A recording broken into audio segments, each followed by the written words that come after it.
పాత్ర వల్ల నటులకు పేరు వస్తుంది, కానీ కోట గారి వల్ల ఆయన చేసిన పాత్రలకు పేరు వచ్చింది. పిసినారి పాత్ర అంటే ఇలా ఉండాలి, రాజకీయ నాయుడు పాత్ర అంటే ఇలా చేయాలి, తండ్రి పాత్ర అంటే ఇలా ఉంటారు అన్నట్లు ఆయన ఏ పాత్ర చేసినా నీరులా ఇమిడిపోతారు. కానీ ఇప్పుడు ఆ నీరు ఆవిరైపోయింది.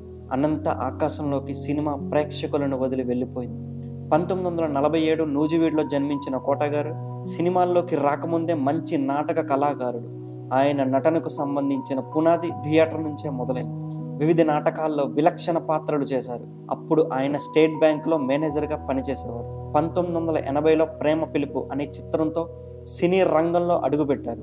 అయితే ఆయన జీవితాన్ని మలుపు తిప్పింది మాత్రం 1987లో వచ్చిన అహనా పిల్లంట చిత్రం. అందులో పిసినారి పాత్ర. ఆయన మొత్తం 300కు పైగా చిత్రాల్లో నటించారు. ఆఖరి శ్వాస వరకు నటించాలి అన్నదే ఆయన చివరి కోరిక. ఆయనకు చిన్న పాత్ర ఇచ్చిన ఆ పాత్ర సినిమా మొత్తానికి హైలైట్గా ఉండేలా నటించేవారు. ఆయన నటనకు ఇప్పటి వరకు 9 నంది అవార్డులు వచ్చాయి.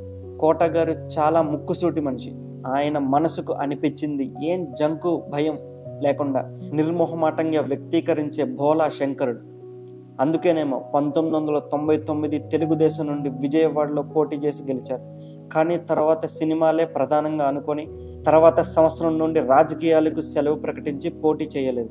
రాజకీయాల్లో పరిమిత కాలమే ఉన్నా ఆయన రాజకీయ వైఖరికి ఎంతో మంది నుండి ప్రశంసలు వచ్చాయి.